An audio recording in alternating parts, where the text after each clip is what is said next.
আসসালামু আলাইকুম ওয়া রাহমাতুল্লাহি ওয়া বারাকাতুহু। আজকে আমরা প্রিন্সিপালস অফ অ্যাকাউন্টিং এই বইয়ের কার্যপত্র বা ওয়ার্কশিটের প্রথম ক্লাসে উপস্থিত হয়েছি। প্রথম ক্লাসে আমরা একদম বেসিক থেকে আলোচনা শুরু করব।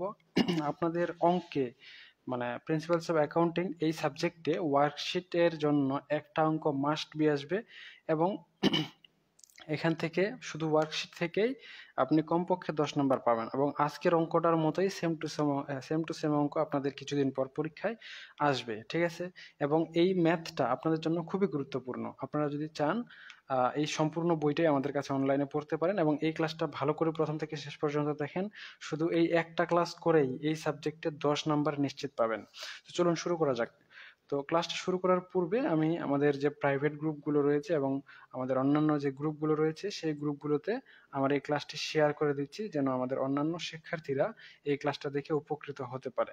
আপনারাও আপনাদের বন্ধুদের এই ক্লাসটা শেয়ার করে দিতে পারেন যাদের প্রয়োজন রয়েছে এবং মেনশন করে দিতে পারেন তাদের যাদের এই ক্লাসটার প্রয়োজন রয়েছে, ঠিক আছে? আর আপনারা যদি চান সম্পূর্ণ বইটাই আমাদের কাছে অনলাইনে প্রাইভেট ব্যাচ এর মাধ্যমে প্রাইভেট পড়তে, তাহলে আমাদের অনলাইন ব্যাচ যুক্ত হতে পারেন একদমই নামমাত্র ফি দিয়ে। আমরা সম্পূর্ণ বইটি রেকর্ড ক্লাসের মাধ্যমে এবং লাইভ ক্লাসের মাধ্যমে আপনাদের শেষ করাচ্ছি। তো এই বিষয়টা আপনাদের জন্য হেল্পফুল হবে। আমি একটু জাস্ট শেয়ার করে তারপর আপনাদের এই ক্লাসটা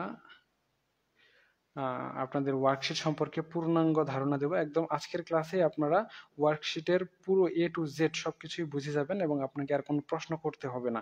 এবং এইটা পরীক্ষায় 100% আসবে। পরীক্ষায় 100% আসবে এই টাইপের ম্যাথ। এই ম্যাথটা না আসলেও এইরকম সিমিলার ম্যাথ আসবে, মানে একই রকম ম্যাথ আসবে। সো এই বিষয়টা আপনাদের জন্য হেল্পফুল হবে। 10 নাম্বার কিন্তু এখান থেকে নিশ্চিত পাবেন, যেহেতু এই ম্যাথটা আপনাদের জন্য খুবই গুরুত্বপূর্ণ। তাই অবশ্যই আপনারা চাইলে আহ, আমাদের এই ম্যাথটা সুন্দর করে দেখে নেন এবং চাইলে আমাদের অনলাইন ব্যাচে পড়তে পারেন। চলুন তাহলে শুরু করা যাক আমাদের এই ম্যাথটা। আমাদের শেয়ার করা শেষ। প্রিন্সিপালস অফ অ্যাকাউন্টিং ওয়ার্কশিট বা কার্যপত্র। আজকে প্রবলেম 2 আলোচনা করব। ডাটা অফ করে দিই। প্রবলেম 2 আলোচনা করব। প্রবলেম নাম্বার 2, এটা ম্যানেজমেন্ট ডিপার্টমেন্ট ফার্স্ট ইয়ার 2017 সালে আসছিল এবং আপনাদের জন্য খুবই গুরুত্বপূর্ণ। বলা হয়েছে দ্য ফ্লোয়িং ইনফরমেশন, প্রদত্ত তথ্যগুলো ওয়ার অবটেইনড, সংগৃহীত হয়েছে from the books of Martin limited, Martin লিমিটেডের বই থেকে, ফর দ্য ইয়ার এন্ডেড, বছর শেষ 31/12/2015, অর্থাৎ 31শে ডিসেম্বর 2015 সালের জন্য। কি দিছে এখানে? ট্রায়াল ব্যালেন্স দিছে এবং ট্রায়াল ব্যালেন্সের তথ্যগুলো দিছে। এখানে আদার ইনফরমেশন অন্যান্য তথ্যগুলো দিয়েছে এবং সেই সাথে আমাদের লাস্টে বলা হয়েছে রিকোয়ার্ড বা করণীয় প্রিপেয়ার 10 কলাম ওয়ার্কশিট। যখন আপনাদের শুধুমাত্র ওয়ার্কশিট যখন করতে বলবে তখন 10 কলামই বলবে। ওয়ার্কশিট কিন্তু 3 টাইপের আছে, একটা হচ্ছে 8 কলাম, 10 কলাম, 12 কলাম। তবে 8 আর 12 ওর দুইটা এ পর্যন্ত পরীক্ষা একবারও আসেনি এবং আসার কোনো সম্ভাবনা নাই। সবচেয়ে বেশি আপনাদের 10 কলামটাই আসে, ঠিক আছে? তো 10 কলাম ওয়ার্কশিট কেমন বলতে পারেন আপনারা? 10 কলাম ওয়ার্কশিট হচ্ছে এরকম। প্রথমে একটা টাইটেলের জন্য ফাঁকা ঘর রেখে দিবেন, এরপরে 5টা ছক দিবেন। প্রথমে 5টা এই পাশে গুলোকে কলাম বলা হয়। তাহলে 5টা কলাম দিবেন, প্রত্যেকটা কলামকে আবার 2 ভাগে ভাগ করে দিবেন। তাহলে এইটাই হচ্ছে আপনাদের 10 কলাম ওয়ার্কশিটের ছক। ছকটা যদি আপনারা প্রথমেই সুন্দর করে করে নেন তাহলে হয়ে যাবে। এখন বলতে পারেন এই পাশে এই সাইডটাকে বলা হয় রো। কতগুলো রো দিবেন? এটা প্রশ্নের উপর ডিপেন্ড করে যে প্রশ্নে কতগুলো এন্ট্রি আছে। আমাদের প্রশ্নে কতগুলো এন্ট্রি আছে আমরা একটু গুনে দেখি। আচ্ছা এখান থেকে দেখি 1 2 3 4 5 6 7 8 9 10 11 12 13 14 15 16 17 18 19 20। আমাদের অঙ্কে 20টা এন্ট্রি আছে। তাহলে 20টা যদি এন্ট্রি থাকে, আনুমানিক 22টা, 2টা বা 3টা বেশি লাগবে বা 2টা বা একটা বেশি লাগে। তো 20টা আনুমানিক রো দিয়ে দিবেন এই পাশে, ঠিক আছে? আর কলাম দিবেন আপনারা, যেহেতু 10 কলাম বলছে, এইখান থেকে এইখান পর্যন্ত আমি যতটুকু দিয়েছি এইটুকুতে আপনাদের 10টা, এই যে এখান থেকে শেষ পর্যন্ত 10টা কলাম থাকবে আর এই পাশেরটা অ্যাকাউন্ট টাইটেল থাকবে, ঠিক আছে? তাহলে চলুন শুরু করা যাক আজকের প্রবলেম। প্রবলেম নাম্বার 2, এটা ম্যানেজমেন্ট 2017 সালে আসছিল, আপনাদের জন্য খুবই গুরুত্বপূর্ণ। এই ম্যাথটা না আসলেও এই ম্যাথের মতো same to same similar math আসবে। তো আমরা কি করব? ওয়ার্কশিট করব। ওয়ার্কশিট করার পূর্বে আমরা জানি যে ওয়ার্কশিট শুরু করতে হয় ব্যক্তি বা কোম্পানির নাম দিয়ে। আমাদের এখানে কোম্পানির নাম কি? Martin limited.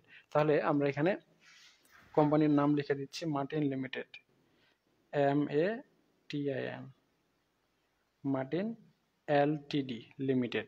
এরপরে আমরা কি বের করব? আমরা বের করব ওয়ার্কশিট। তাহলে আমরা এখানে টাইটেল লিখে দেব worksheet, WORK, work, SHEET, worksheet. এরপরে কোন সময়ের জন্য লিখবো? 2015 ডিসেম্বর মাসের জন্য। তাহলে লিখবো for the year in date, for the year, year, year, ENDED, in date 31 December 2000 কত আছে? 2015 সাল দেওয়া আছে, 31 ডিসেম্বর 2015। ঠিক আছে, আচ্ছা, এতটুকু পর্যন্ত শেষ। এখন আমাদের কাজ হচ্ছে ওয়ার্কশিটটা আমরা পুরোটাই করব। প্রথম কাজ, এইখানে লিখবো আমরা account titles, ACCOUNT, account, TITLES, account titles. ঠিক আছে, আচ্ছা, এর পরবর্তীতে প্রথমে যেই কলামটা থাকবে এটাকে বলা হয় trial balance, TRIAL, trial, BALANC, এখানে এন হবে আর কি। এরপর হচ্ছে অ্যাডজাস্টমেন্ট,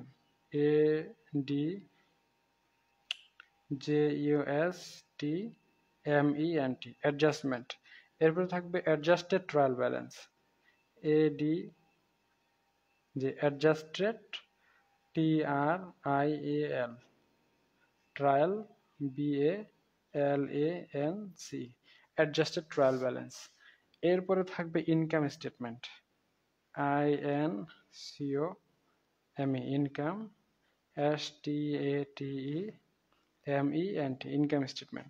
সবশেষে থাকবে আমাদের balance sheet, BALANC, balance, SHEET। সবশেষে থাকবে আমাদের ব্যালেন্স শিট। এটা হচ্ছে আমাদের কি ওয়ার্কশিটের পুরো ছক। এবং প্রথম ঘরটাকে ডেবিট লিখে দিব, পরের ঘরটাকে ক্রেডিট লিখে দিব। ডেবিটকে ডিআর, ক্রেডিটকে সিআর লেখা হয়। আবার ওইখানে debit credit, debit credit, debit credit, debit credit. ঠিক আছে, এই হচ্ছে আমাদের কি ছক। ছকের কাজ শেষ। এরপরে একদমই ওয়ার্কশিটটা খুবই সহজ। প্রথমে আমাদের যে প্রশ্নে যে ট্রায়াল ব্যালেন্সটা দেওয়া আছে বা দেওয়া থাকবে, এই ট্রায়াল ব্যালেন্সের এন্ট্রিগুলো দেখে দেখে কপি পেস্ট মারে দেব। মানে আমাদের প্রশ্নে যে ট্রায়াল ব্যালেন্সের এন্ট্রিগুলো দেওয়া আছে এগুলোই দেখে দেখে আমরা আমাদের ওয়ার্কশিটে এগুলো কপি পেস্ট করে নেব। যেমন প্রথমে আছে ক্যাশ, তাহলে এখানে লিখবো CAS, ক্যাশ। এরপরে আছে অ্যাকাউন্ট রিসিভেবল, লিখবো ACCOUNT, account, RECEIVABLE, account receivable. এরপর আছে প্রিপেইড ইন্স্যুরেন্স, তাহলে লিখবো PREPAID, prepaid, INSURANC, prepaid insurance. তারপর আছে সাপ্লাইস এক্সপেন্স, তাহলে লিখবো SUPPLI, supplies EXP, supplies expense. তারপর আছে office furniture, OFFIC, office, FURNITURE, office furniture. এরপর আছে account payable, ACCOUNT, account, PAYABLE, account payable. তারপর আছে Martin's capital, MATINS, Martin's, CAPITAL। যা আছে সব দেখে দেখে কপি পেস্ট করে দেবো। অ্যাডভার্টাইজমেন্ট এক্সপেন্স, তাহলে লিখবো ADVER, অ্যাডভার্টাইজমেন্ট এক্সপেন্স। এবার আছে সার্ভিস রেভিনিউ, লিখে দিব SERVIC, service, REVENUE, service revenue. Accumulated depreciation furniture, তাহলে লিখে দেবো ACC, accumulated depreciation FUR, furniture. ঠিক আছে, আমি সংক্ষেপে লিখে দিয়েছি। এবার আছে ইন্টারেস্ট অন ইনভেস্টমেন্ট, তাহলে ইন্টারেস্ট, INTEREST, ইন্টারেস্ট। আর কি আছে মার্টিনস ড্রয়িং, শুধু ড্রয়িং লিখে দিলে হয়ে গেল, DRAWING, drawing.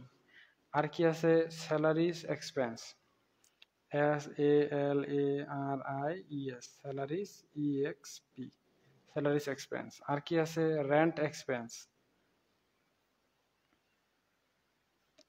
Rent,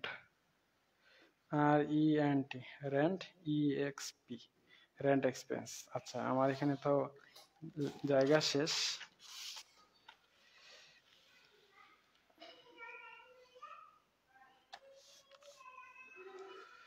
rent expense, এরপর আছে ইনভেস্টমেন্ট,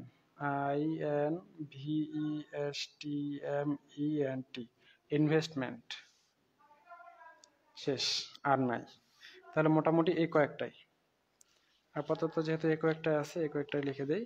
আচ্ছা, এরপরে আমাদের কাজ হচ্ছে এই যে অ্যামাউন্ট গুলো ছিল ট্রায়াল ব্যালেন্সের, ট্রায়াল ব্যালেন্সে এইটাও কিন্তু ট্রায়াল ব্যালেন্স। আমাদের যে এই অঙ্কটা দিছে না, এখানে যে ইনফরমেশন গুলো দিছে দেখেন তো কি লিখছে? Trial balance. এই যে ট্রায়াল ব্যালেন্স, এটাও আমাদের ট্রায়াল ব্যালেন্স। তাহলে ট্রায়াল ব্যালেন্সের ডেবিট গুলো ডেবিটে, ক্রেডিট গুলো ক্রেডিটে, যা ছিল দেখে দেখে পুরোটাই কপি পেস্ট করে দেব। তো প্রথমে 2,00,000 টাকা ক্যাশ, দেখে দেখে লিখে দেই, একটা একটা করে লিখি তাহলে ভুল যাবে না আর কি। ডেবিট পাশে আছে 2,00,000, তাহলে এখানে ডেবিট পাশে আমরা লিখে দেবো 2,00,000 ক্যাশ। অ্যাকাউন্ট রিসিভেবল আছে 52,000, তাহলে ডেবিট পাশে আছে 52,000, আমরা দেখে দেখে 52,000 লিখে দিয়েছি। এরপর আছে 48,000,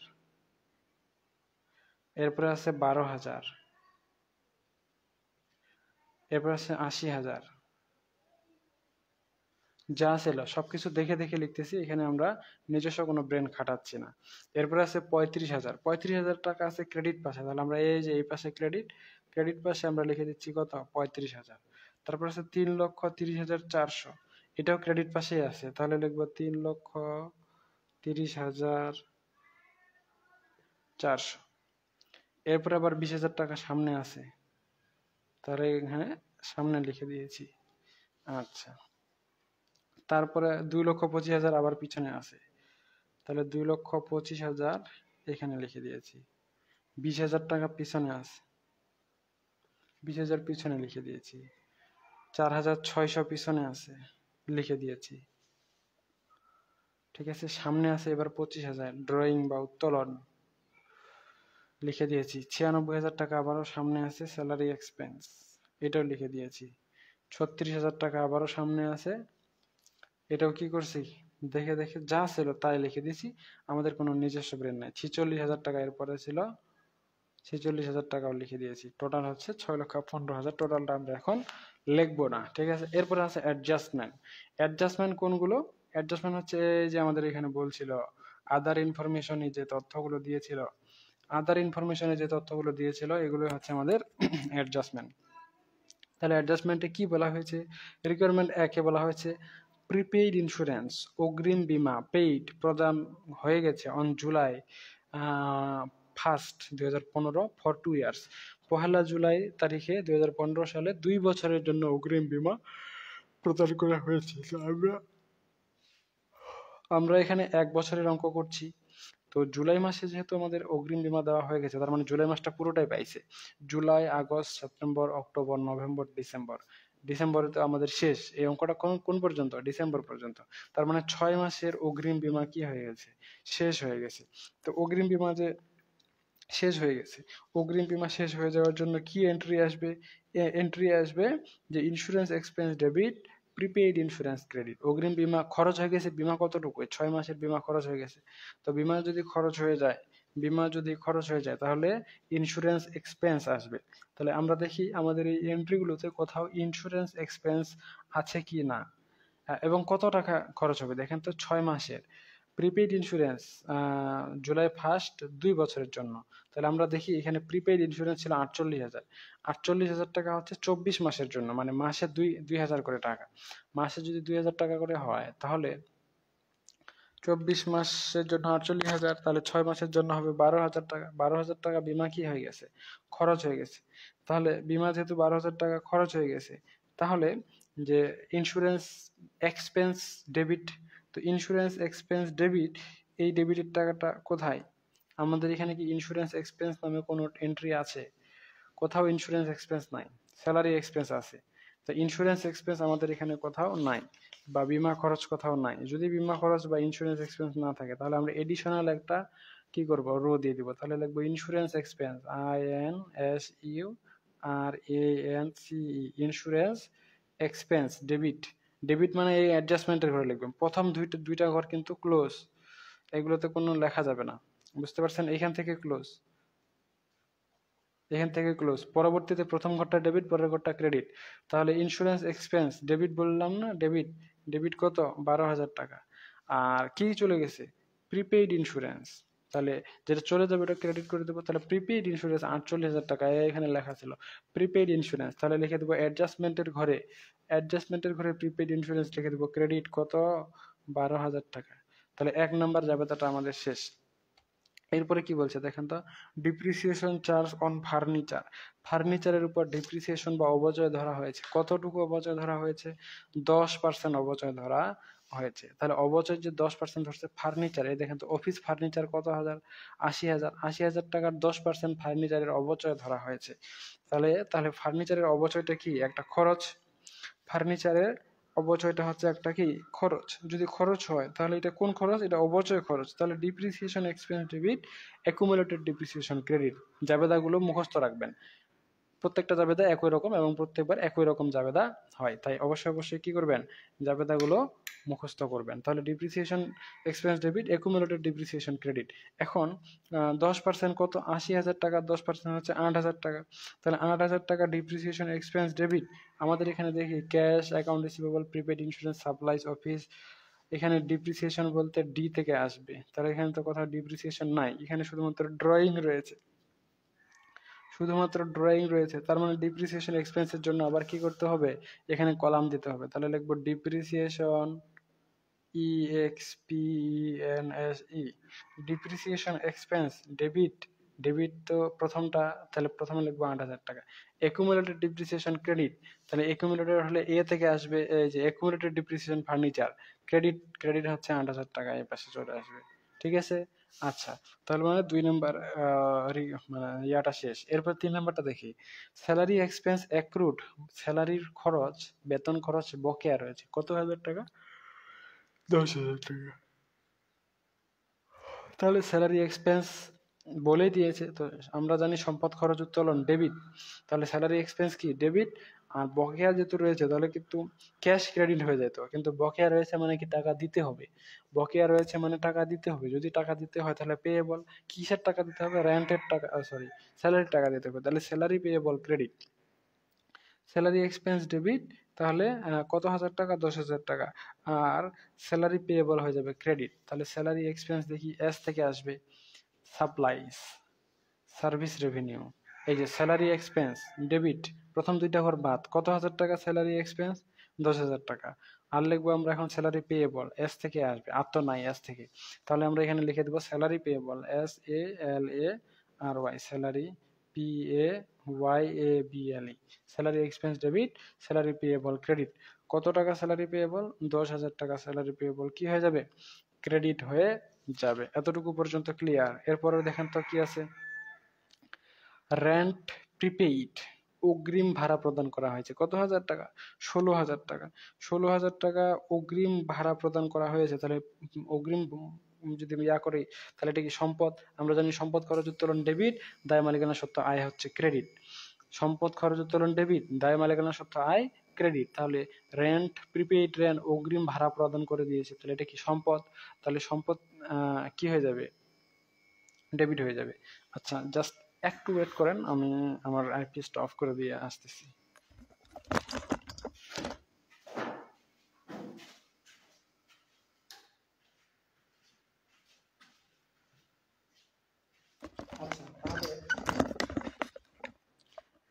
এখানে যেহেতু অগ্রিম ভাড়া প্রদান করা হয়ে গেছে, তাহলে প্রিপেইড রেন্ট ডেবিট আর রেন্ট এক্সপেন্স ক্রেডিট কত হাজার টাকা, 16,000 টাকা।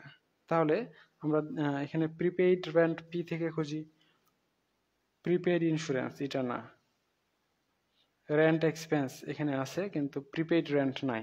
তাহলে আমরা এখানে প্রিপেইড রেন্ট লিখি, PREPAID, prepaid RENT, prepaid rent, অগ্রিম ভাড়া কত হাজার টাকা? 16,000 টাকা। ডেবিট, প্রথম দুইটা ঘর কিন্তু হবে না, ওই দুটার ঘরের কাজ শেষ।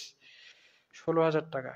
Prepaid rent, rent expense debit, এই যে রেন্ট এক্সপেন্স এখানে লিখেছিলাম কত, রেন্ট এক্সপেন্স ক্রেডিট, তাহলে ক্রেডিট হচ্ছে এই যে এই পাশে 4 নাম্বার ঘরটা, ক্রেডিট হচ্ছে 16,000 টাকা।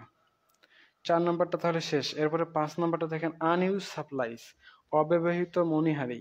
আনইউজ সাপ্লাইজ বা অব্যবহৃত মণিহারি রয়েছে কত? 4,500 টাকা। তাহলে মণিহারি রয়েছে, তাহলে এটা কি সম্পদ না খরচ? অবশ্যই সম্পদ। তাহলে সাপ্লাইজ ডেবিট, আর সাপ্লাইজ যেহেতু ডেবিট, তাহলে এটার খরচ অবশ্যই আগে দেখানো হয়েছিল, তাহলে সাপ্লাইজ এক্সপেন্স ক্রেডিট। তাহলে আমরা দেখি সাপ্লাইজ সম্পর্কিত কোনো এন্ট্রি আছে কিনা, এস থেকে খুঁজি। এস সাপ্লাইজ এক্সপেন্স আছে, সাপ্লাইজ প্রয়োজন, সার্ভিস রেভিনিউ আছে, স্যালারি আছে, আর নাই। তাহলে সাপ্লাইজ ডেবিট, এখানে SUPPLI, ইয়েস, সাপ্লাইজ ডেবিট কত? ডেবিট 4,500।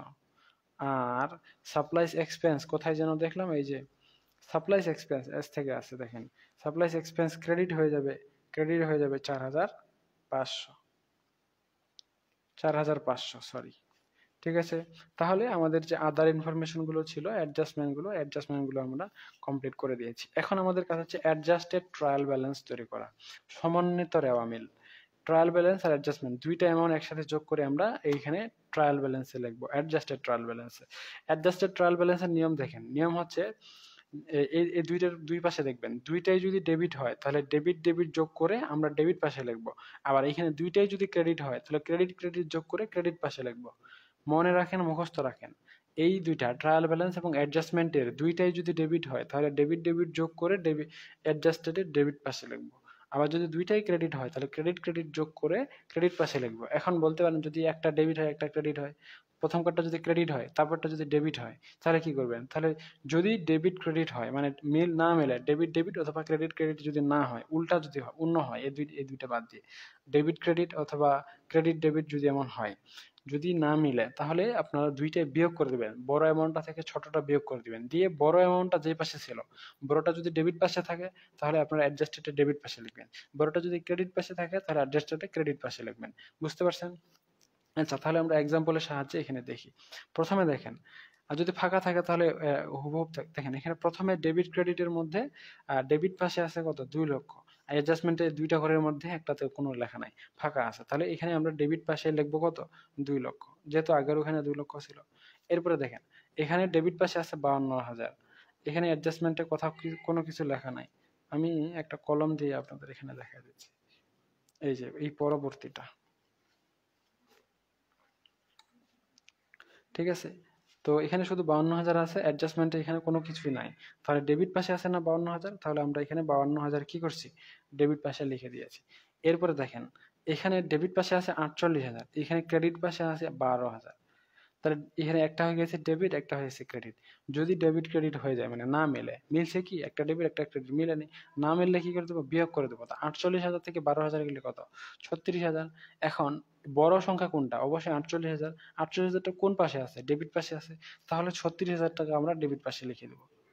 যদি এমন হয়তো 48,000 টাকা ক্রেডিট পাশে আছে, এইটা আছে ডেবিট পাশে, তাহলে কিন্তু আবার এখানে ক্রেডিট পাশে লিখতাম, বড় অ্যামাউন্টটা যে পাশে থাকবে ওইটা ওই পাশে লিখে দিতাম। আবার এখানে দেখেন, এখানে হচ্ছে ডেবিট আছে 12,000, আবার পরবর্তীতে ক্রেডিট আছে এখানে 4,500, তাহলে 12,000 থেকে 4,500, 5,000, 4,500 গেলে 7,500, 7,500। এখন বড় অ্যামাউন্ট কোনটা? 12,000, তাহলে কোন পাশে আছে? ডেবিট পাশে আছে, তাহলে 7,500 টাকা ডেবিট পাশে লিখবেন।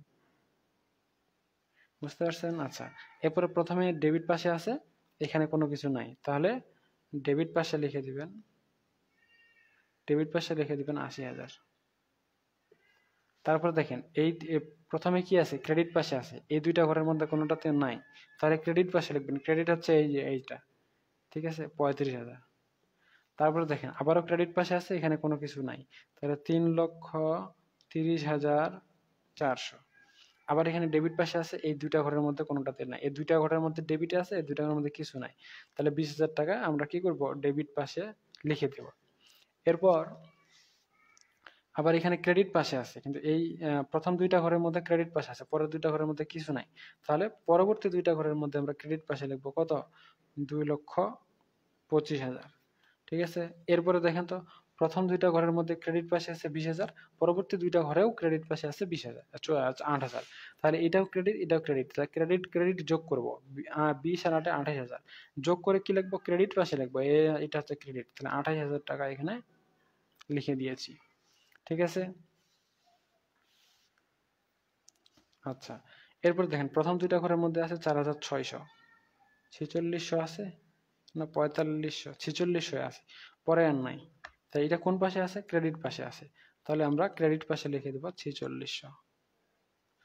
তা প্রথম দুইটা ঘরের মধ্যে ডেবিট পাশে আছে 25,000, পরের গুলো তো নাই, তাহলে ডেবিট পাশে আমরা লিখে দেব 25,000। পরবর্তীতে দেখেন প্রথম দুইটা ঘরের মধ্যে আছে ডেবিট পাশে 96,000, পরে আবার আছে 10,000, এটাও ডেবিট পাশে আছে, তো ডেবিট ডেবিট যোগ করব, তাহলে 1,06,000 টাকা আসতেছে, আবার আমরা ডেবিট পাশেই লিখবো। ঠিক আছে। এরপরে প্রথমে আছে ডেবিট পাশে 36,000, ক্রেডিট পাশে আছে 16,000, বিয়োগ করলে হয়ে যাবে কত, ডেবিট ক্রেডিট মিলেনি, না মিললে কি করতে হবে, বিয়োগ করতে হবে। তো যদি বিয়োগ করে দিই আমরা, বিয়োগ করলে আসবে কত, 20,000। এখন বড় সংখ্যা কোনটা, 36,000, 36,000 কোন পাশে আছে, ডেবিট পাশে আছে, তাহলে ডেবিট পাশে লিখে দেবো 20,000, বিয়োগ ফলটাকে ডেবিট পাশে লিখে দেবো। ঠিক আছে। আচ্ছা, এরপরে দেখেন আছে কত, 46,000, এখানে কোনো কিছু নাই, কোন পাশে আছে, ডেবিট পাশে আছে, তাহলে এখানে ডেবিটে লিখে দেবো 46,000। এখান থেকে কিন্তু শেষ হয়ে গেছে প্রথমটা, ট্রায়াল ব্যালেন্সটা। এরপর অ্যাডজাস্টমেন্ট গুলো আমরা যেমন আছে তেমন দেখে দেখে লিখে দেবো, ডেবিটটা ডেবিট পাশে লিখবো, ক্রেডিটটা ক্রেডিট। প্রথমে দেখেন তো এটা কিন পাশে আছে, ডেবিট পাশে আছে, তাহলে ডেবিট পাশে থাকার কারণে 12,000 টাকা ডেবিটে লিখে দিচ্ছি, 8,000 ডেবিটে আছে, ডেবিটে লিখে দিচ্ছি, 10,000 ক্রেডিটে আছে, ক্রেডিটে লিখে দিয়েছি, 16,000 ডেবিটে আছে, ডেবিটে লিখে দিয়েছি, 4,500 ডেবিটে আছে, ডেবিটে লিখে দিয়েছি। মোটামুটি আমাদের অ্যাডজাস্টেড ট্রায়াল ব্যালেন্স শেষ। এর পরবর্তীতে আমরা যতগুলো কাজ করব, এই যে অ্যাডজাস্টেড ট্রায়াল ব্যালেন্সের উপর বেস করে করব। আগের দুইটা এখন বাদ, আগের দুইটা বাদ, এখন আমরা ইনকাম স্টেটমেন্ট করব। ইনকাম স্টেটমেন্ট মানে হচ্ছে আয় বিবরণী। আপনারা যেহেতু ওয়ার্কশিট করতে আসছেন, তার মানে আগের অঙ্কগুলো করছেন, তো আপনারা আয় বিবরণী সম্পর্কে ইতিমধ্যেই জানেন। আয় বিবরণী হচ্ছে আয় এবং ব্যয় সমূহের তালিকা। তো সম্পদ, খরচ, উত্তোলন, দায় মালিকানা সত্ত্ব, আয়, এটা ব্যালেন্স শিটের ক্ষেত্রে প্রযোজ্য, বুঝতে পারছেন, এবং ট্রায়াল ব্যালেন্সের ক্ষেত্রে প্রযোজ্য। আয় বিবরণী বা ইনকাম স্টেটমেন্টে শুধু আমরা দেখব আয় এবং ব্যয়। ব্যয়গুলোকে সাধারণত কস্ট, সাধারণত এক্সপেন্স হিসেবে লেখা হয়, এবং আয়গুলোকে সাধারণত রেভিনিউ, ইন্টারেস্ট এই হিসেবে লেখা হয়। তাহলে দেখি তো আমরা আমাদের আয় ব্যয় সংক্রান্ত কোন কোন তথ্যগুলো ট্রায়াল ব্যালেন্সে পাওয়া যায়। দেখেন তো প্রথমে ক্যাশ, এটা কি আয় নাকি ব্যয়, আয় ব্যয় কোনোটাই না, এটা হচ্ছে সম্পদ, তাহলে সম্পদ লিখবো না আমরা, বুঝতে পারছেন। অ্যাকাউন্ট রিসিভেবল সম্পদ, প্রিপেইড ইন্স্যুরেন্স এটা কি সম্পদ, সাপ্লাইস এক্সপেন্স এটা কি খরচ, খরচ বা ব্যয়। তাহলে আমি ইনকাম স্টেটমেন্টে লিখতেছি না, তাহলে আমরা আমরা কি জানি যে আয় এবং ব্যয়গুলো বা খরচগুলো আমরা লিখবো। তাহলে সাপ্লাইস এক্সপেন্স এটা খরচ, অ্যাডজাস্টেড ট্রায়াল ব্যালেন্সে কোন অ্যামাউন্ট আছে দেখবো। এই যে অ্যাডজাস্টেড ট্রায়াল ব্যালেন্সে সাপ্লাইস এক্সপেন্স হিসেবে আছে কত, 7,500, কোন পাশে আছে, ডেবিট পাশে আছে, তাহলে ইনকাম স্টেটমেন্টেও আমরা ডেবিট পাশে লিখে দিব 7,500, একটা গেল। ঠিক আছে। এরপরে দেখেন তো অফিস ফার্নিচার, এটা একটা সম্পদ, এটা আয়ও না ব্যয়ও না। অ্যাকাউন্ট পেয়েবল এটা একটা দায়, হ্যাঁ। ক্যাপিটাল মূলধন, মূলধনটাও হচ্ছে দায়। এরপর অ্যাডভার্টাইজমেন্ট এক্সপেন্স, অ্যাডভার্টাইজিং এক্সপেন্স, হ্যাঁ। তো এটা কি খরচ, এক্সপেন্স তো বলেই দিয়েছে, তো এক্সপেন্স মানে খরচ। এই কোন পাশে আছে, এই যে অ্যাডজাস্টেড ট্রায়াল ব্যালেন্সে ডেবিট পাশে আছে, কত আছে, 20,000 আছে, তাহলে এখানে ডেবিট পাশে আমরা 20,000 লিখে দেব। আচ্ছা, এরপরে সার্ভিস রেভিনিউ, রেভিনিউ মানে তো বলে দিছে আয়, তো আয় হলে আমরা লিখবো, আমরা কি জানি আয় এবং ব্যয়গুলো লিখবো। সার্ভিস রেভিনিউ এ অ্যাডজাস্টেড ট্রায়াল ব্যালেন্সে কত আছে, 2,25,000, তাহলে এই 2,25,000 ক্রেডিট পাশে আছে, তাহলে আমরা এখানে ক্রেডিট পাশে লিখে দেবো 2,25,000, বুঝতে পারছেন। আচ্ছা, অ্যাকাউন্টেড ডিপ্রিসিয়েশন এটা একটা দায়। ইন্টারেস্ট এটা একটা রেভিনিউ, ইন্টারেস্টটা কি একটা আয়, তাহলে আয়টা এখানে লিখে দেবো কত, 4,600 ক্রেডিট পাশে আছে, ক্রেডিট পাশে লিখে দেবো 4,600। এবার ড্রয়িং, উত্তোলন, হ্যাঁ এটা সম্পদ খরচ না। স্যালারি এক্সপেন্স, এতে এক্সপেন্স বলে দিয়েছি, এক্সপেন্স গুলো সম্পদ, এক্সপেন্স গুলো খরচ সব। তাহলে অ্যাডজাস্টেডে কত আছে, ডেবিট পাশে আছে 1,00,000, সরি হ্যাঁ 1,06,000, 1,06,000 ডেবিট পাশে আছে, তাহলে আমরা এখানে ডেবিট পাশে লিখে দেবো 1,06,000 ডেবিট পাশে লিখে দিয়েছি। আচ্ছা, এরপরে আছে রেন্ট এক্সপেন্স, খরচ, কত আছে ডেবিট পাশে, 20,000, তাহলে এখানে 20,000 টাকা রেন্ট এক্সপেন্স হিসেবে লিখে দিচ্ছি। এরপর ইনভেস্টমেন্ট, এটা হচ্ছে বিনিয়োগ সম্পদ। এরপর হচ্ছে ইন্স্যুরেন্স এক্সপেন্স, এক্সপেন্স বলে দিয়েছে। এক্সপেন্স মানে কি? এক্সপেন্স মানে হচ্ছে আমাদের ব্যয়, ব্যয়টা লিখে দেবো 12,000 টাকা ডেবিট। এরপরে দেখেন তো ডিপ্রিসিয়েশন এক্সপেন্স, খরচ কত আছে, অ্যাডজাস্টেড ট্রায়াল ব্যালেন্সে 8,000, ডেবিট পাশে আছে, ডেবিট পাশে লিখে দিয়েছি। অ্যাকাউন্ট পেয়েবল দায়, প্রিপেইড রেন্ট সম্পদ, সাপ্লাইজ টু সম্পদ, তার মানে আর কোনো সম্পদ আয় ব্যয় নাই, বুঝতে পারছেন? আচ্ছা, এখন ব্যালেন্স শিটে কিন্তু কি লিখতে হয় জানেন? ব্যালেন্স শিটে লিখতে হয় সম্পদ খরচ উত্তোলন, দায় মালিকানা সত্ত্ব এবং নেট ইনকাম। আয়ের পরিবর্তে কি হয়, নেট ইনকাম লিখতে হয় বা প্রফিট লিখতে হয়। তো ব্যালেন্স শিটে তো আমরা ওইগুলো লিখবো না, বা ওইগুলো আমাদের বুঝতে গেলে অনেক প্রবলেম ফেস হবে। এখন খুব শর্টকাটে আমি আপনাদের একটা টেকনিক বুঝিয়ে দিই, তাহলে ব্যালেন্স শিটের হিসাবটা খুব সুন্দর করে সহজেই করতে পারবেন। সেটা কি, ইনকাম স্টেটমেন্টে যেই ঘরগুলো ফাঁকা আছে ওইগুলোই ব্যালেন্স শিটে বসবে। এটা প্রতিবারই সেম টু সেম। ইনকাম স্টেটমেন্টে যে ঘরগুলো ফাঁকা রয়েছে সেগুলোই আমরা ব্যালেন্স শিটে লিখবো। তো দেখেন তো ইনকাম স্টেটমেন্টে প্রথম দুইটা ঘরে লেখা আছে কি, এখানে নাই, তাহলে ব্যালেন্স শিটে লিখবো। কোনটা লিখবো, এই আগের ঘরটা। আগের প্রথম দুইটার মধ্যে ডেবিট পাশে আছে 2 লক্ষ, তাহলে এখানে ডেবিট পাশে আমরা লিখে দিব কি 2 লক্ষ। এরপরে দেখেন তো ইনকাম স্টেটমেন্টে পরের দুইটা ঘর ফাঁকা আছে, তাহলে আগের দুইটা ঘরে ডেবিট পাশে 52,000 আছে, এখানে 52,000 লিখে দিয়েছি। ঠিক আছে, এরপরে দেখেন তো এই ঘরটাতে আগের দুইটা ফাঁকা আছে, তার আগের দুইটাতে ডেবিট পাশে 36 আছে, তাহলে 36,000 লিখে দিয়েছি। তারপরে এই এই ঘরে লিখবো, তাহলে দেখেন তো এই ঘরে ডেবিট পাশে আছে, তার মানে এটা বাদ, না এই ঘরটা আর লিখবো না। এরপরের ঘরটা লিখবো, এই ঘরে দুইটাতেই ফাঁকা আছে, তাহলে আগের ঘরটাতে ডেবিট পাশে আছে, আমরা এখানে 80,000 টাকা ডেবিট পাশে লিখে দিয়েছি। এরপর পরেরটা দেখেন, পরের ঘরটাতে লিখবো, এই দুইটাতে ফাঁকা আছে, ক্রেডিট পাশে 35,000 আছে, তাহলে আমরা এখানে কি করব, ক্রেডিট পাশে 35,000 লিখে দেবো। এরপরে পরের ঘরটা লিখবো, এই দুইটাতেই ফাঁকা আছে, তাহলে এই আগের আগের দুইটাতে ক্রেডিট পাশে আছে, ক্রেডিট পাশে লিখলে আমরা এখানে ক্রেডিট পাশে লিখে দেবো 3,30,400। আচ্ছা, এরপরে এই এই ঘরটাতে লিখবো, এই আগের দুইটাতে সামনে আছে লেখা আছে, তাহলে ফাঁকা।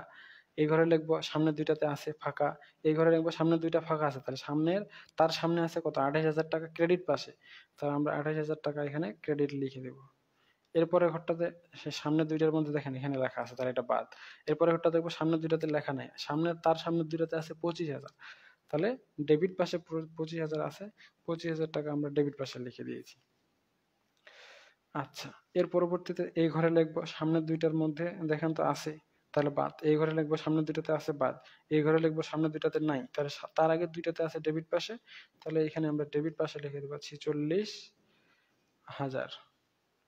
আচ্ছা, এই ঘরে লিখবো সামনের দুইটাতে লেখা আছে, বাদ। এই ঘরে লিখবো সামনের দুইটাতে লেখা আছে, বাদ। এই ঘরে লিখবো সামনের দুইটাতে লেখা নাই, পরে ক্রেডিট পাশে আছে 10,000, তাহলে 10,000 টাকা ক্রেডিটে লিখে দিব। এরপরে এই ঘরে লিখবো সামনের দুইটা ফাঁকা আছে, এখানে সবগুলোই ফাঁকাই আছে, তাহলে 10,000 টাকা ক্রেডিট। এরপরে ডেবিট আছে 16,000 আর 4,500, তাহলে লিখে দেবো 16,000 আর হচ্ছে 4,500। মোটামুটি আমাদের মেইন কাজ শেষ। আমাদের কি মেইন কাজ শেষ। এখন আমরা একটা বিষয় খেয়াল করব, সেটা হচ্ছে ইনকাম স্টেটমেন্টের ঘর দুইটা যোগ করব দুই পাশেরটাই।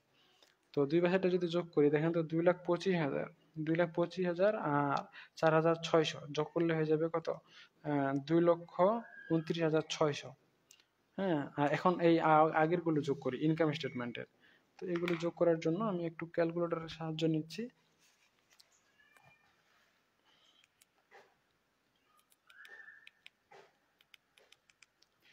7,500 যোগ, এরপরে আছে 20,000 আর এখানে 1,06,000, 20 আর 20 40, 8 আর এখানে 20, 60, 1,60,000, 66,000, 1,66,000 একবারে সব যোগ হয়ে গেছে, তাহলে আছে 1,73,500। এখন এই যে ইনকাম স্টেটমেন্টটা আছে, ইনকাম স্টেটমেন্ট, এই ইনকাম স্টেটমেন্টের ডেবিট পাশে এবং ক্রেডিট পাশে মিলবে না, এক পাশে কম হবে, এটাই নিয়ম। ঠিক আছে, এখন যেই পাশে কম হবে এটা আমরা দেখব কোন পাশে কম হয়। যদি ডেবিট পাশে কম হয়, তাহলে নেট ইনকাম, তাহলে ডেবিট পাশেই কম হয়েছে, আমরা যোগ করছি যোগ করছি, যোগ করে কত বাইর হয়েছে 1,73,500। আর ক্রেডিট পাশে যোগ করলে এখানে 2,25,000, এখানে আবার আছে 4,600। তো যে পাশে বেশি হবে ওই অ্যামাউন্টটা লিখবো আমরা। কোন পাশে বেশি হয়েছে একদম শেষের ঘরে, একটা ঘর ফাঁকা রাখে লিখবো, একটা ঘর ফাঁকা রাখে লিখবো। তাহলে আমরা এখানে কত লিখবো 2,29,600। আর এই পাশে কত হয়েছে, এই পাশে হয়েছে 1,75,000 টাকা। যদি ডেবিট পাশে কম হয়, ডেবিট পাশেই কম হবে, তাহলে এখান থেকে মাইনাস করে দেবো এটা 2,29,600।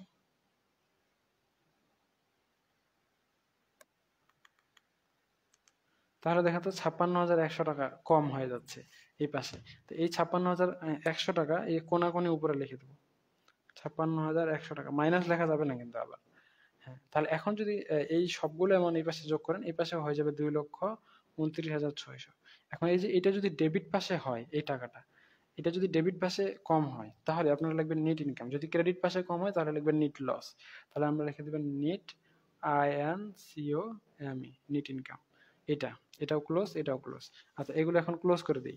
প্রথমে কার ট্রায়াল ব্যালেন্সটা, এই যে ট্রায়াল ব্যালেন্সে ডেবিট ক্রেডিট, এটা আমাদের প্রশ্নের ভিতরে যোগ করা আছে, আমরা আর যোগ করব না। 6,15,000 দুই পাশে আছে, তাহলে 6,15,000 ডেবিট, 6,15,000 ক্রেডিট। ঠিক আছে, এরপরে অ্যাডজাস্টমেন্ট গুলো দেখি। 10, এই যে 8 আর 12 20, আর 10 এ 30, এখানে 16, 40, 46, আর এখানে 4, 50,500। তাহলে 50,500, এখানে 4,500। আচ্ছা, 500 বাদ দেন, 16 4 20, এখানে 20, 40, 50, এখানে 500 আসছিল, তাহলে 50,500। এখন এই দুইটা একসাথে যোগ করেন, 6,15,000 আর 50,500 একসাথে যোগ করলে 6,33,000 টাকা আসবে। না, 6 লাখ যোগ না, তাহলে আপনারা এটা এমনি যোগ করেন, ট্রায়াল ব্যালেন্সটা, অ্যাডজাস্টেড ট্রায়াল ব্যালেন্সে সবগুলো অ্যামাউন্ট যোগ করেন, যোগ করলে আসবে 6,33,000। ঠিক আছে, এই পাশে 6,33,000 আসবে। আমি যোগটা না করি, আপনারা করে দিবেন, নিচে দুইটা করে টান দিয়ে দিবেন, এগুলোকে বলা হয় ক্লোজিং। আচ্ছা, এরপরে ব্যালেন্স শিটে দেখেন, এটাকে বলে ইনকাম স্টেটমেন্টে যদি ডেবিট পাশে অ্যামাউন্ট লেখেন, তাহলে ব্যালেন্স শিটে ক্রেডিট পাশে লিখতে হবে সেম অ্যামাউন্টটা। কত? 56,100। আর সরি, 56,100। যদি এটা ক্রেডিট পাশে লেখেন তাহলে এটা ডেবিট হবে। মানে ইনকাম স্টেটমেন্টে যদি ডেবিট পাশে অ্যামাউন্ট লেখেন তাহলে নেট ইনকাম হবে এবং ব্যালেন্স শিটে ক্রেডিট পাশে হবে। ইনকাম স্টেটমেন্টে যদি ক্রেডিট পাশে লেখেন তাহলে নেট লস হবে এবং ব্যালেন্স শিটে ডেবিট পাশে থাকবে। বুঝতে পারছেন? আচ্ছা, এখন এগুলো ব্যালেন্স শিটে সবগুলো যদি যোগ করেন 4,59,500 আসবে। এখানেও আসবে 4,59,500। বুঝতে পারছেন? এই হচ্ছে আপনাদের ম্যাথ। আশা করা যায় একদম ক্লিয়ার বুঝতে পারছেন। তো অনেকটা লম্বা সময় নিলাম, কারণ পুরো ম্যাথটাই যদি আপনাদের না বুঝাইতে পারি তাহলে তো হবে না। আর এই ম্যাথটা থেকে যেহেতু 10 নাম্বার পাবেন, তো অবশ্যই ভালো করে করবেন। এখন বলতে পারেন, স্যার আপনি তো ল্যান্ডস্কেপ মোডে করছেন, আমরা কি পরীক্ষায় ল্যান্ডস্কেপ মোডে করতে পারবো? অবশ্যই করতে পারবেন। ল্যান্ডস্কেপ মোডে করতে পারবেন। ল্যান্ডস্কেপ মানে হচ্ছে খাতাটাকে মানে ঘুরাই করবেন, ঠিক আছে, এবং এই সাইড থেকে করবেন যেন মাঝখানে নিচে দেখার জায়গা পায়, নিচে কিন্তু লিখতে হবে। তো আমি যেহেতু এত লম্বা সময় 40 মিনিট ধরে আপনাদের ক্লাসটা নিলাম, তো প্রথম থেকে বলি, আবার রিভাইজ দিয়ে দিই। সেটা হচ্ছে ব্যক্তি বা কোম্পানির নাম দিয়ে শুরু করবেন, এবার যেটা লিখবেন ওয়ার্কশিট লিখে দেবেন, সময়টা উল্লেখ করে দেবেন। 10 কলাম বিশিষ্ট বলছে, তাহলে 1 2 3 4 5টা লিখবেন, 5টাকে এবার 2 ভাগ করবেন, 10 হয়ে যাবে। 10 কলাম বলতে এইটাকে বাদ দেওয়া হয়েছে। এরপর আপনাদের প্রথম কাজ হচ্ছে এই টাইটেলগুলো মুখস্থ রাখা। প্রথমে trial balance, adjusted trial balance, income statement, balance sheet. ঠিক আছে, এরপরে প্রশ্ন দেখে দেখে পুরোটাই এই লেখাগুলোকে কপি পেস্ট করে নেবেন। Cash, account receivable, prepaid, insurance যা আছে সব দেখে দেখে কপি পেস্ট করে দেবেন। অ্যামাউন্টগুলো ডেবিটটা ডেবিট পাশে, ক্রেডিটটা ক্রেডিট পাশে, যেটা যেভাবে আছে ওটা ওইভাবে কপি পেস্ট করে দেবেন। অ্যাডজাস্টমেন্টে আপনারা কি করবেন, সমন্বয় জাবেদাগুলো লিখে দেবেন। সমন্বয় জাবেদার যে এন্ট্রিগুলো আপনারা ট্রায়াল ব্যালেন্সে পাবেন সেগুলো ট্রায়াল ব্যালেন্সে লিখে দিবেন, যেগুলো ট্রায়াল ব্যালেন্সে পাবেন না সেগুলো নিচে অ্যাটাচড করে লিখে দিবেন, শেষ। আচ্ছা, এরপরে কি করবেন, ডেবিটের ডেবিটে অ্যামাউন্ট থাকলে ডেবিট পাশে অ্যাডজাস্টেডে লিখবেন, ক্রেডিটে অ্যামাউন্ট থাকলে যোগ করে ক্রেডিট পাশে লিখবেন। যদি না মিলে, একটা ডেবিট একটা ক্রেডিট, যে কোনো একটা, এটা যদি ক্রেডিট এটা যদি ডেবিট হয়, অথবা এটা ডেবিট এটা ক্রেডিট হয়, তাহলে ডেবিট ক্রেডিটে বিয়োগ করবেন, বিয়োগ করে বড় অ্যামাউন্টটা যেই পাশে থাকবে ওই পাশে আপনার অ্যাডজাস্টেডে লিখবেন। সবগুলো এভাবে লিখে দেবেন। এরপর হচ্ছে ইনকাম স্টেটমেন্ট, আয় এবং ব্যয় এইগুলো লিখবেন। রেভিনিউ, ইন্টারেস্ট, এক্সপেন্স, কস্ট, সাধারণত এই ধরনের লেখাগুলো থাকে। প্রতিষ্ঠানের আয়গুলো এবং ব্যয়গুলো ইনকাম স্টেটমেন্টে লিখবেন। ব্যালেন্স শিটে লিখবেন কি, দায়, মালিকানা সত্ত্ব, আয় এবং সম্পদ, খরচ, উত্তোলন। তবে ওইগুলো হিসাব করার দরকার নাই। ইনকাম স্টেটমেন্টে যে ঘরগুলো খালি থাকবে সেগুলোই আপনারা ব্যালেন্স শিটে লিখবেন। তো আশা করা যায় একদম ক্লিয়ার, পূর্ণাঙ্গ ধারণা দিতে পেরেছি। তো যেহেতু এতক্ষণ ধরে ক্লাস করলেন, আমি তাহলে আপনাদের একটু জাস্ট আমাদের প্রাইভেট গ্রুপটাতে ঢোকাই দেখাই নিয়ে আসছি, যেন আপনারা এখান থেকে দেখে ধারণা নিতে পারেন আমাদের প্রাইভেট ব্যাচে কিভাবে ক্লাস নেওয়া হয় এবং আমাদের প্রাইভেট ব্যাচে কতজন শিক্ষার্থী রয়েছে। শিক্ষার্থী এই মুহূর্তে নতুন ব্যাচে আছে 60 জন, আপনারা যুক্ত হতে পারেন। এখানে বর্তমানে লাইভ ক্লাস চলতেছে এবং আমরা এখানে পিডিএফ সহ আপনাদের দিচ্ছি। পিডিএফ যদি আপনাদের আমাদের প্রাইভেট গ্রুপের শিক্ষার্থীদের এখানে পিডিএফ সহ দেওয়া হচ্ছে এবং বিভিন্ন ইনস্ট্রাকশন দেওয়া হচ্ছে। ক্লাসের ক্লাসের মানে ছবিগুলো আবার পিডিএফ আকারে এবং পিকচার আকারে দেওয়া হচ্ছে। এখানে সবকিছু সুন্দর করে সিরিয়াল করা আছে। আপনারা যদি চান তাহলে আমাদের অনলাইন ব্যাচে কিন্তু পড়তে পারেন। এটা হচ্ছে আমাদের ফ্রি গ্রুপ, আপনারা চাইলে আমাদের এই ফ্রি গ্রুপেও যুক্ত হয়ে থাকতে পারেন। এখানে বিভিন্ন ইনস্ট্রাকশন, নির্দেশনা প্রদান করা হয়, যেটা আপনাদের শিক্ষার্থীদের জন্য খুবই খুবই খুবই হেল্পফুল হবে বলে আমি আশা করছি। তো ঠিক আছে, আজকে পর্যন্তই। সকলেই সুস্থ থাকুন, ভালো থাকুন আর আমাদের সাথেই থাকুন। দেখা হচ্ছে নেক্সট পর্বে। ততক্ষণ পর্যন্ত খুদা হাফেজ। আপনাদের কোনো প্রশ্ন থাকলে অবশ্যই করতে পারেন। এটা আমার ফেসবুক আইডি, আপনারা আমার আইডিতে মেসেজ দিতে পারেন। আপনাদের কোনো প্রশ্ন বা আমাদের প্রাইভেট ব্যাচে কিভাবে যুক্ত হবেন এই বিষয়ে যদি জানতে চান, তাহলে সরাসরি আমাদের এই গ্রুপে চলে আসবেন। গ্রুপে এসে এখান থেকে যে ফিচার অপশনটা আছে, ফিচার অপশনে আপনারা ঢুকবেন। ঢুকে একদম একটা পোস্ট থাকবে প্রথমেই, প্রথম পোস্টটাতে বলে দেওয়া আছে কিভাবে প্রাইভেট গ্রুপে যুক্ত হবেন, তারপরে কোন কোন সাবজেক্টে যুক্ত হবেন। তাও যদি বুঝতে না পারেন, এখানে দেখেন কোন ডিপার্টমেন্টের জন্য কোন সাবজেক্টের ব্যাচ আছে। এখানে সবকিছু ডিটেলসে বলে দেওয়া আছে, কোন ডিপার্টমেন্টের কোন ব্যাচ আছে, কখন ক্লাস হবে, সব বিস্তারিত। কিভাবে যুক্ত হবেন, কিভাবে পেমেন্ট করবেন, পেমেন্ট করার পর কি করবেন, সব কিছু বলা আছে। তো ঠিক আছে, আজকে পর্যন্ত। সকলেই সুস্থ থাকুন, ভালো থাকুন আর আমাদের সাথে থাকুন। দেখা হচ্ছে নেক্সট পর্বে। অনেকক্ষণ কথা বললাম, গলাটা কেমন হয়ে গেছে। ধন্যবাদ সকলকে।